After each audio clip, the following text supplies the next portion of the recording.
A lush green lawn in July turns into a spongy, moss-covered mess by December, and almost every UK homeowner blames the wrong thing for it.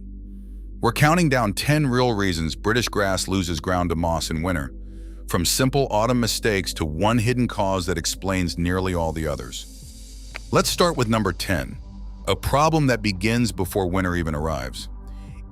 In the 10th place, wet autumn leaves left sitting on the lawn are often the first silent invitation for moss to take hold. As leaves pile up and stay put, they block out precious autumn sunlight, smothering the grass beneath.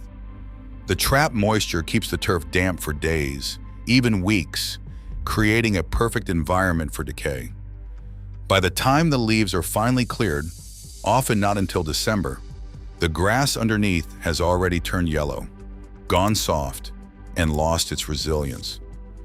With the lawn weakened before winter even starts, moss finds it easy to move in. The fix couldn't be simpler. Rake or blow leaves off regularly before they form a dense mat.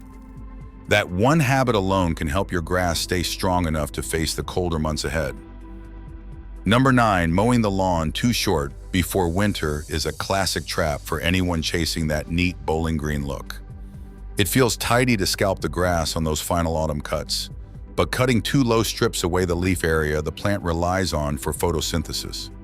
With less green blade left, the grass can't store up the energy it needs to stay strong through the cold months. A short canopy also loses its insulating effect, leaving soil and grass crowns exposed to frosty nights. The result? Grass heads into winter already weakened, and moss finds it much easier to move in. The simple fix is to keep your winter cutting height sensible. Don't be tempted by that close finish. Let the grass keep enough length to protect itself until spring returns. 8th place, using a dull mower blade is one of those hidden mistakes that quietly sabotages a lawn all season long. Instead of slicing cleanly, a blunt blade rips at the grass, leaving behind frayed white tips that quickly brown and die back. The damage isn't just cosmetic. Those torn blades become easy entry points for disease, and as the grass thins out, gaps open up for moss to take hold. Most people focus on mowing height, but the sharpness of the blade matters just as much. The good news?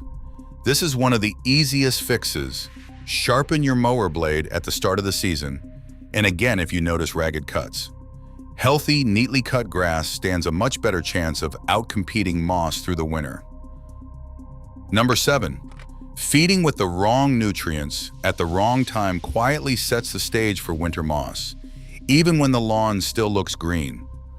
A lush dose of nitrogen in late summer might give you that quick emerald burst, but it encourages soft, sappy growth that's easily battered by cold and disease as the season turns.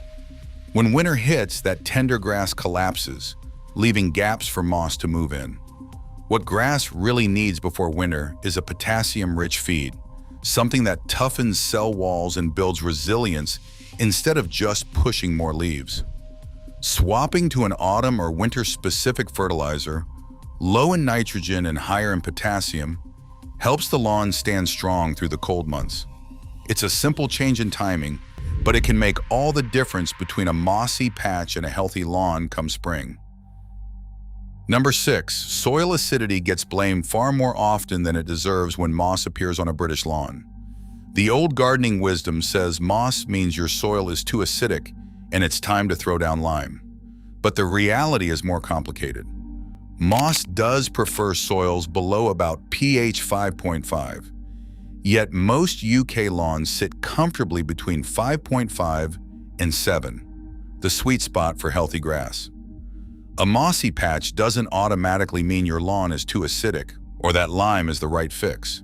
In fact, liming without a proper soil test often wastes money and effort, while the real cause, like shade, compaction, or poor drainage, goes untreated. The only way to know if acidity is the problem is to test your soil. If your pH is below 5.5, then lime can help. Otherwise, it's best to save that bag and look for what's truly weakening your grass. Number 5, thatch buildup is one of those hidden issues that quietly undermines a lawn from below. Thatch forms as a dense, fibrous layer of dead roots and stems sitting between the green grass and the soil. When this layer grows too thick, it acts like a barrier, blocking water, air, and nutrients from reaching the roots where they're needed most. The grass above starts to weaken, losing its resilience just as winter sets in. Meanwhile, moss finds the surface conditions almost perfect: moist, sheltered, and free from competition. A lawn with heavy thatch often feels springy or soft underfoot, but that's not a sign of health. It's a warning that the roots are struggling. The best fix is mechanical. Scarify the lawn to break up and remove the excess thatch. Then focus on building a stronger, better aerated soil structure beneath. Number 4, compacted and worn footpaths across the lawn are a giveaway that trouble is brewing just below the surface.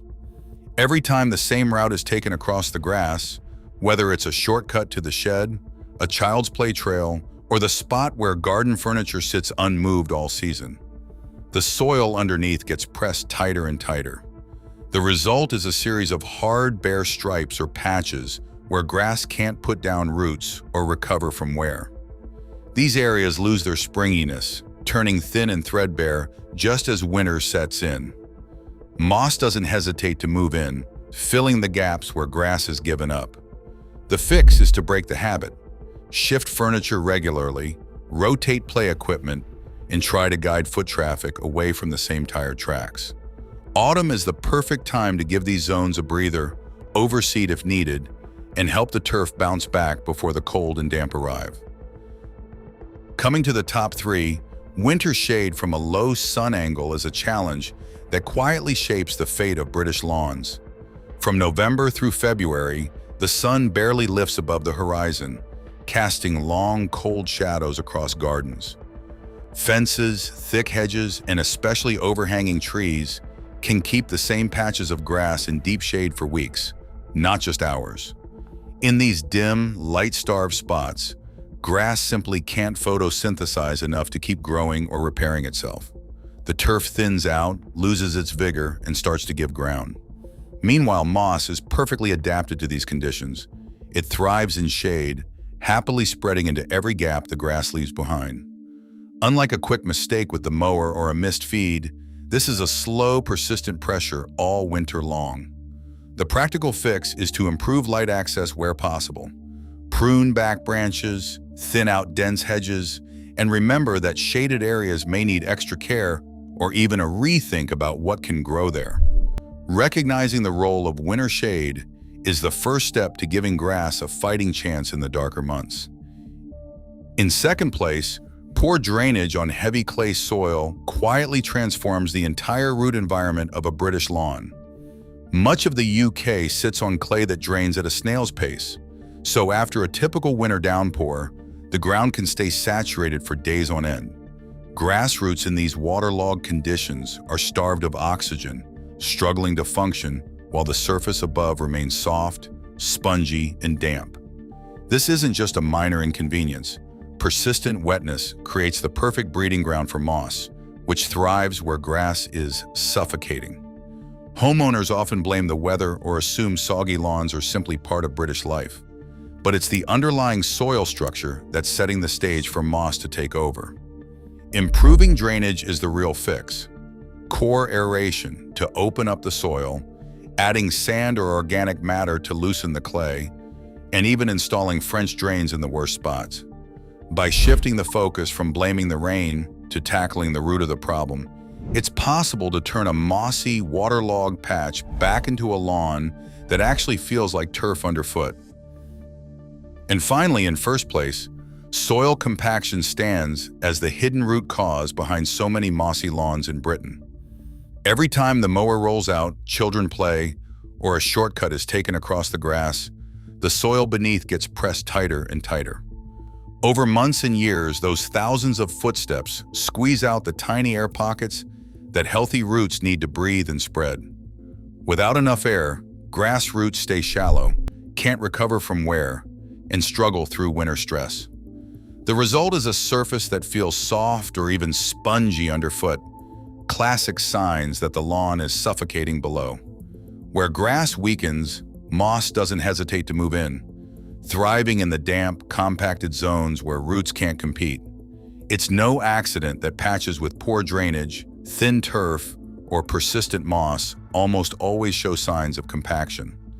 The long-term fix isn't a quick spray or a bag of lime, but mechanical aeration. Hollow tine aerators pull out plugs of soil, opening up channels for air and water to reach the roots again. Field trials linked to the Sports Turf Research Institute report up to a 40% drop in compaction after just one autumn aeration. Once those airways are restored, grass can finally rebuild its strength and moss loses its advantage. For most UK lawns, an annual or biennial aeration is enough to keep the soil breathing and the grass in charge. Across all 10 causes, one truth stands out. Moss thrives where grass is weakened by hidden stress, not just acidity. Tackling the real root, compaction, drainage, and care gives lawns the upper hand. Which of these causes surprised you most? Let me know in the comments below.